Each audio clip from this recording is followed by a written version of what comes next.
Dans cette vidéo, c'est la réponse humorale qui est abordée.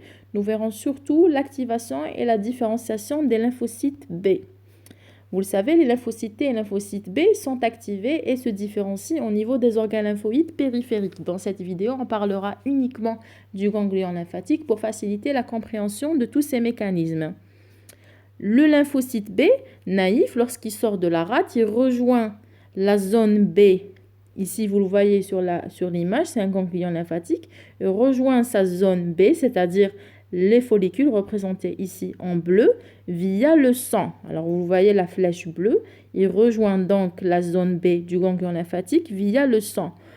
Par contre, l'antigène, il va rejoindre le follicule via les vaisseaux lymphatiques afférents. Vous le voyez ici en agrandissement. Alors, l'antigène, c'est ce qui est représenté en petite boule rouge.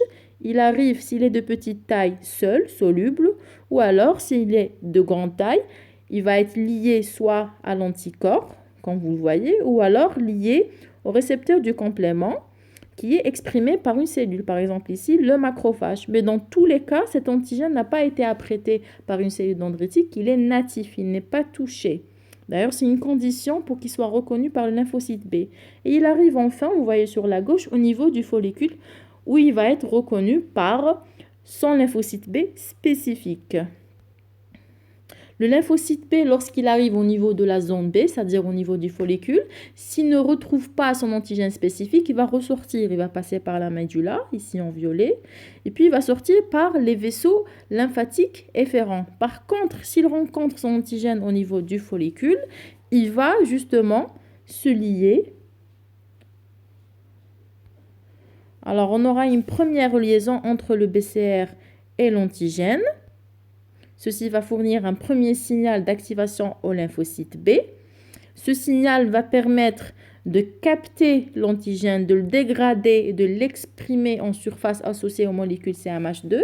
Donc, ce premier signal induit aussi l'augmentation de l'expression des molécules CMH2. Ce signal induit aussi l'augmentation de l'expression des molécules CD80 et CD86, les molécules B7. Par la suite, ce lymphocyte P va devoir interagir avec le lymphocyte T, le lymphocyte T helper.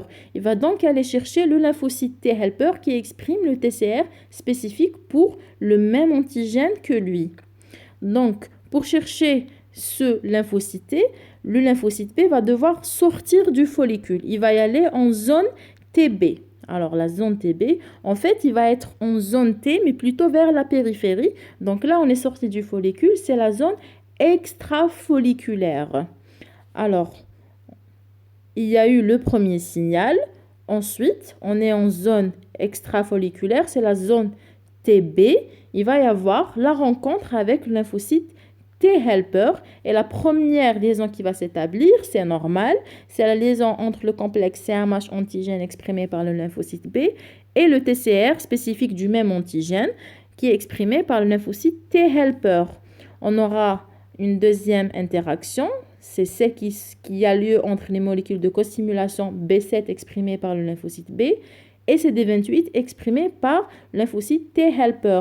Ces deux interactions vont permettre au lymphocyte T-helper, il faut noter seulement que ce lymphocyte T-helper a déjà été activé au préalable par le même antigène. Ce n'est pas le lymphocyte B lymphocyte B, il va lui donner d'autres, il va lui fournir d'autres signaux pour qu'il exprime une molécule. Vous allez voir de quoi il s'agit, mais il a déjà été activé au préalable. On reprend. Donc, ces deux signaux vont permettre au lymphocyte T-helper d'exprimer une molécule très importante, c'est le CD40L, qui va se lier à la molécule CD40 qui est exprimée de façon constitutive par le lymphocyte B. Vous avez deviné, donc on aura la liaison CD40-CD40L qui est très importante pour le lymphocyte B. Elle lui permet d'avoir le deuxième signal. Donc, ça fournit le deuxième signal d'activation du lymphocyte B. Enfin, le lymphocyte B va recevoir la cytokine IL-4 qui va lui fournir le troisième signal d'activation. Donc, le lymphocyte B a besoin de 3 signaux pour s'activer. Et suite à ces 3 signaux, il s'active, il prolifère. Donc, on aura une division, on aura un amas de cellules B-phi. Ces cellules B-phi, nous sommes toujours en phase extrafolliculaire. Nous aurons une partie de ces cellules qui vont se différencier en plasmocytes à courte durée de vie, c'est-à-dire que ces plasmocytes ne vivent pas très longtemps. Ces plasmocytes vont sécréter des anticorps d'isotype IgA parce qu'il n'y a pas eu encore de switch. Et ces anticorps sont de faible affinité parce qu'il n'y a pas encore eu de permutation somatique, donc pas de maturation d'affinité.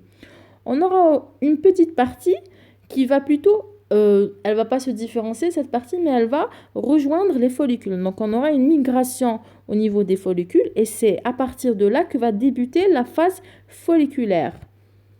Alors ces cellules filles passent au niveau du follicule.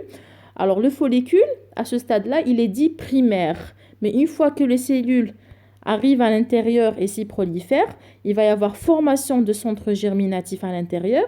Et à partir de là, on parlera de follicules secondaires. Donc la différence entre follicule primaire et secondaire, c'est que dans le secondaire, nous avons un centre germinatif qui a été formé. Et en fait, ce centre germinatif, il est composé de deux zones. Nous avons la zone sombre et la zone claire. La zone sombre est dite sombre parce qu'on y retrouve beaucoup de lymphocytes B-phi.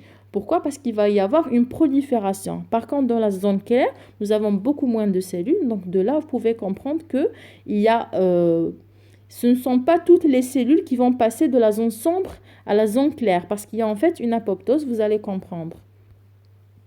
Alors, la cellule B-phi, elle va proliférer au niveau de la zone sombre. Et cette prolifération, elle est intense et elle est accompagnée de mutations.